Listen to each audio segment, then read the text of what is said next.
आज हम लोग बात करने जा रहे हैं एक बहुत क्यूरियस टॉपिक की, एक ऐसा क्वेश्चन जो ऑलमोस्ट सभी के दिमाग में आता है, आई बीम्स।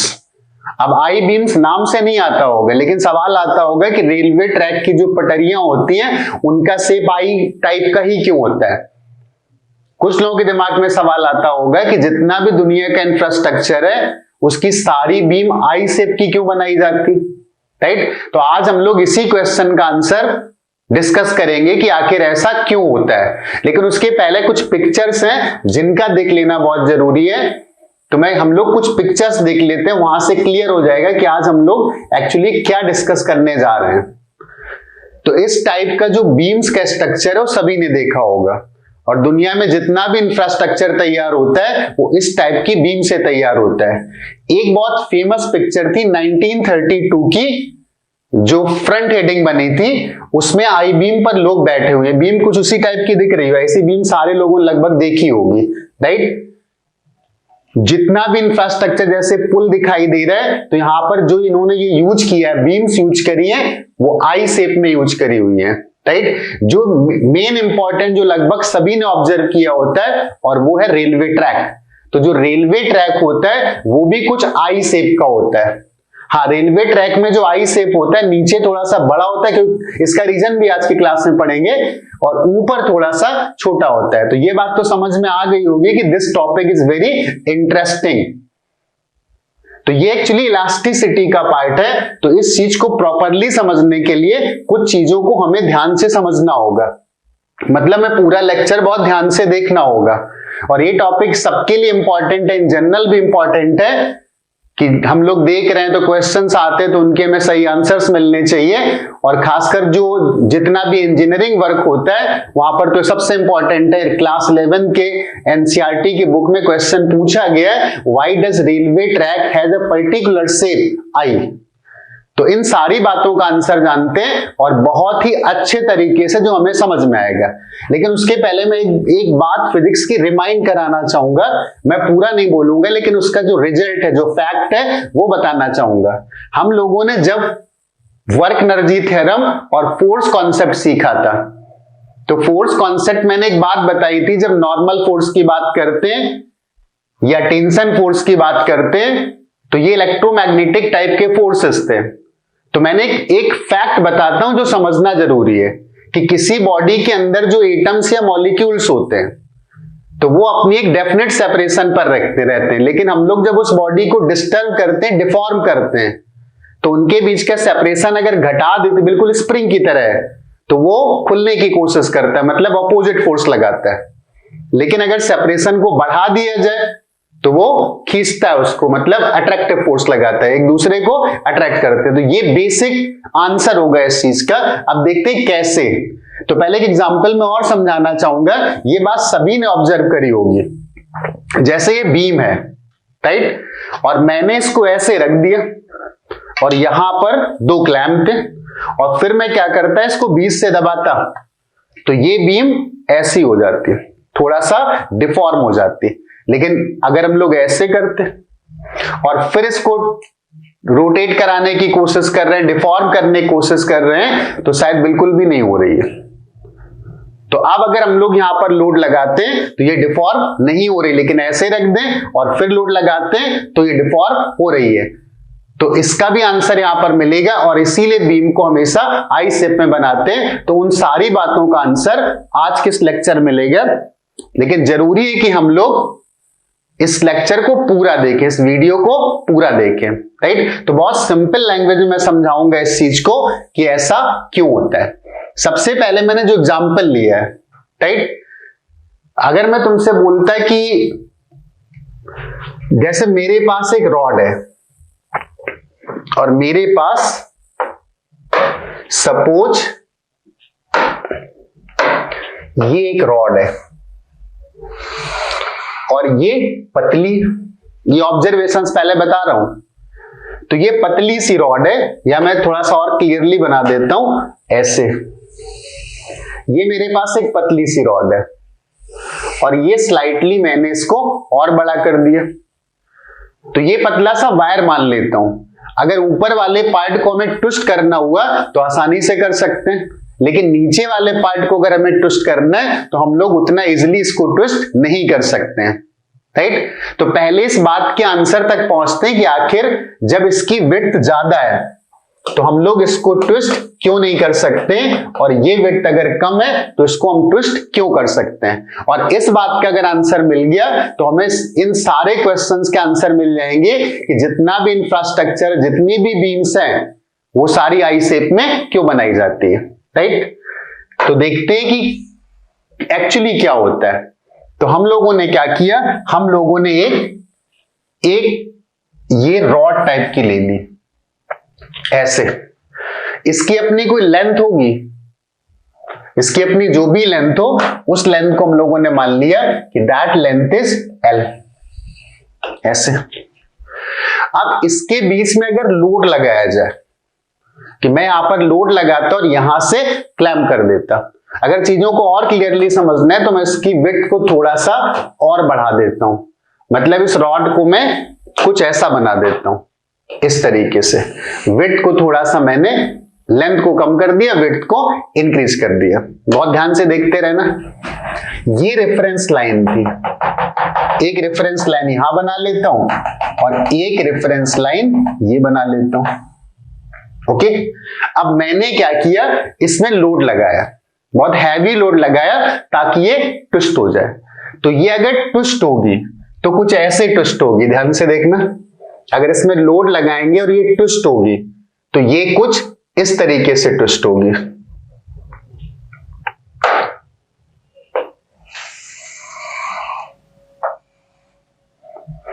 ये बहुत इंपॉर्टेंट पार्ट है। अगर ये समझ में आ गया तो इन सारी बातों का रीजन बहुत इजीली समझ में आ जाएगा। एक्चुअली ये ऐसे ट्विस्ट होगी, समझ में आ गया होगा कि ट्विस्ट कैसे होगी, पहले हमें ये समझना है, राइट। तो इस रॉड में जो ट्विस्टिंग आएगी वो ट्विस्टिंग इस तरीके से आएगी, इस तरीके से, कुछ ऐसे। कितनी बात समझ में आ रही है? मैं इसी रॉड की बात करता है, वैसे इसको ट्विस्ट करना बहुत डिफिकल्ट है। अगर मैं ऐसे ट्विस्ट करना चाहूं तो ट्विस्ट नहीं कर पाऊंगा, लेकिन ऐसे ट्विस्ट करना चाहूंगा तो इजीली ट्विस्ट हो जाएगा। मैंने बोला ये विड्थ जितनी ज्यादा होगी उतना इसको ट्विस्ट करना डिफिकल्ट है, मतलब ये ज्यादा लोड बियर कर सकती है, राइट।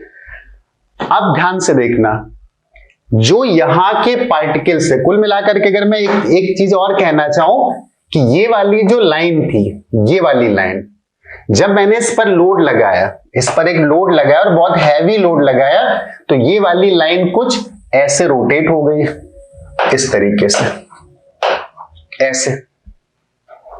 तो वो वाली लाइन एक्चुअली मैंने यहां से शो करी, इधर से। और जो ये वाली लाइन थी, ये वाली लाइन कुछ ऐसे रोटेट हो चुकी, इस तरीके से। उसको मैंने इस जगह पर शो किया, इस जगह पर ऐसे। ये इसका मिड पॉइंट था और ये इसका मिड पॉइंट था। इतनी बात समझ में आ गई? अब शायद कुछ चीजें क्लियर होंगी। कैसे? अगर मैं बोलता जो पार्टिकल यहां पर सिचुएटेड थे उनके बीच का कुछ गैप होगा इस जगह पर, तो वो तो कम लेंथ में आ गए, मतलब वो पार्टिकल, उनके बीच का सेपरेशन डिक्रीज कर गया। जो भी पार्टिकल यहां पर सिचुएटेड थे, मतलब वो कंप्रेस टाइप के हो गए, कम लेंथ में आ गए। लेकिन जो पार्टिकल यहां सिचुएटेड थे, तो ये वाली लेंथ शायद बढ़ चुकी है। ये तो L था ना, मैंने इसको L माना था। एक तो कर्व्ड है और ऊपर से ये कॉर्नर यहां पहुंच गया और ये कॉर्नर यहां पर पहुंच गया, तो जो नीचे वाला सरफेस था वो शायद उसकी लेंथ बढ़ चुकी है। उसकी लेंथ बढ़ने का मतलब है कि इन पार्टिकल के बीच का जो सेपरेशन था वो इंक्रीज कर चुका है। यहां पर जो पार्टिकल थे इनके बीच का जो सेपरेशन है वो इंक्रीज कर चुका है। मैंने बोला था एक बहुत फंडामेंटल बात है कि दो, जैसे मैं बोलता ये ब्लॉक है तो इसके कोई दो पार्टिकल होंगे, जिनसे कोई भी बॉडी मॉलिक्यूल आइटम से मिलकर बनी होगी, तो ये उसके मॉलिक्यूल से आइटम्स मान लेता हूं। इनके बीच में इक्विलिब्रियम है अभी, लेकिन अगर मैं इसको इलोंगेट करूंगा तो इनके बीच की डिस्टेंस बढ़ जाएगी। एक रबर लेते हैं और इलोंगेट कर देते हैं, लेकिन जब डिस्टेंस बढ़ती है तो वहां पर एक फैक्ट है जो नहीं पता है रीजन क्या है, तो हम लोग अभी फिलहाल के लेक्चर बोल सकता हूं कि इसको रट सकते हो, याद कर सकते हो, या इतना मान सकते हो कि जब इनके बीच का डिस्टेंस इंक्रीज कर गया, और ये बात मैंने फोर्स के लेक्चर में डिस्कस करी कि ऐसा क्यों होता है, रीजन भी बताया है, तो इनके बीच में एक अट्रैक्टिव फोर्स आने लगता है, मतलब जो वापस उसी पोजीशन पर लाने की कोशिश करता है, और इसी को क्या बोलते हैं, इलास्टिसिटी बोलते हैं। ओके, लेकिन अगर मैं इसको दबा दूं और इनके बीच का सेपरेशन घट जाए, तो ये फिर भी अपनी उसी स्टेट पर आना चाहता है, इसी तो बोलते हैं इलास्टिसिटी। अगर किसी ऑब्जेक्ट को दबाते हैं तो उसी शेप में आना चाहता है, मतलब खुलने की कोशिश करता है, रिसेप होना चाहता है, किसी को खींच देते हैं तो उसे उड़ना चाहता है, तो इनके बीच में कैसा फोर्स लगता है, रिपल्सिव फोर्स लगता है। इस फैक्ट को अगर मैं यूज करता हूं तो इन चीजों का आंसर मिल सकता है, हमें नहीं तुम्हें भी। तो एक चीज समझ में आ गई कि जो पार्टिकल ऊपर के सरफेस पर थे, इनके बीच में रिपल्सन एक्ट करता है, मतलब ये चाहता है कि ऐसे ऐसे करके रिपल्सन यूज होगा। कितनी बात समझ में आ गई, ठीक। तो इस पार्टिकल ने कुछ इस तरफ फोर्स लगाया होगा, तो ये जहां से भी ज्वाइंट होगा, एक्चुअली ये चीज हिलती नहीं है, ये तो फिक्स रहती है, तो ये जहां पर भी ज्वाइंट होगा उसने इस पर ऐसे फोर्स लगा दिया होगा, इस तरीके से। नीचे वाले पार्ट पर आते, तो नीचे वाले पार्ट पर लगा होगा अट्रैक्शन, क्योंकि डिस्टेंस बढ़ गया, तो अट्रैक्शन लगा होगा, तो ये वाला पार्ट ऐसे जाने की कोशिश करेगा, तो जहां पर मैंने हिंज किया होगा वहां से उसे एक ऐसा फोर्स मिल जाएगा। मतलब मैं एक बात बोल सकता हूं, अभी मैं पूरे कंक्लूजन पर नहीं पहुंचा, इस पूरी स्टोरी का जो सबसे इंपॉर्टेंट पार्ट है वो ये वाला पार्ट है, सबसे इंपॉर्टेंट पार्ट है, आखिर इन पार्टिकल्स का क्या हुआ।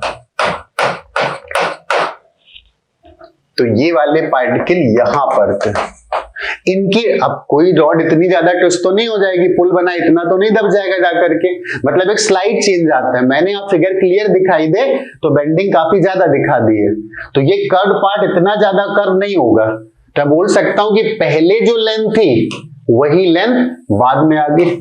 इसका मतलब बीच के लाइन के जो पार्टिकल हैं, ये न्यूट्रल एक्सेस बोल सकते हो, तो इन पार्टिकल में कोई भी स्ट्रेस प्रोड्यूस नहीं हुआ। ये वाला स्ट्रेस जो इन पार्टिकल के बीच में फोर्स लग रहा है वो इसको वापस इसी शेप पर लाना चाहता है, और ये वाला स्ट्रेस जो लग रहा है वो भी वापस इसी शेप पर लाना चाह रहा है, लेकिन बीच में तो कोई स्ट्रेस प्रोड्यूस नहीं हुआ। तो यहां से फिर एक बात का रीजन मिल गया, क्या कि अगर हम लोग किसी भी बीम पर लोड डालते हैं तो उस लोड को मेंटेन करने के लिए जो स्ट्रेस आता है वो ऊपर आता है और किधर आता है, नीचे आता है, लेकिन बीच में स्ट्रेस नहीं आता है।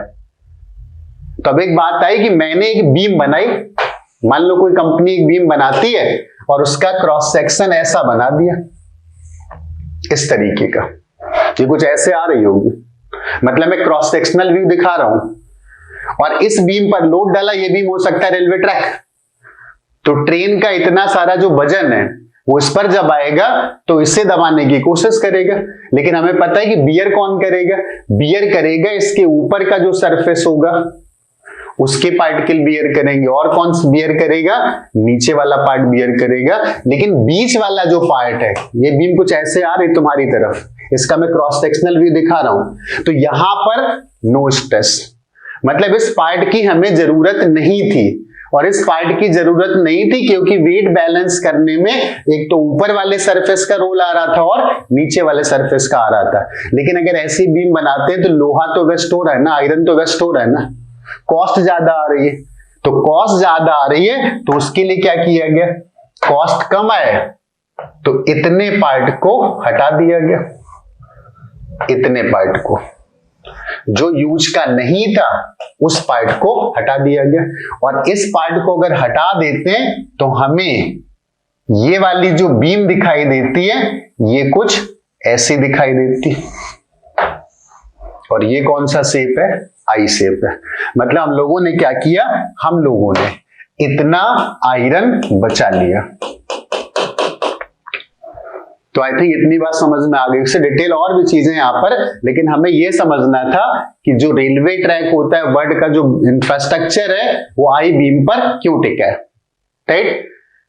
क्योंकि हमें एक तो पहली बात तो आयरन को कम यूज करना है ताकि कॉस्ट कम आए, और दूसरा वेट भी मैनेज करना है कि जो वेट है वो बैलेंस हो जाए। तो बैलेंस कौन करता है? सरफेस करता है, और नीचे वाला, ऊपर का सरफेस और नीचे का सरफेस, बीच में कोई भी स्ट्रेस नहीं आता है। तो बीच में स्ट्रेस नहीं आता है तो वहां पर इतना सारा आयरन लगाने की कोई जरूरत नहीं है। तो ये बात समझ में आ गई होगी कि व्हाट आर आई बीम्स।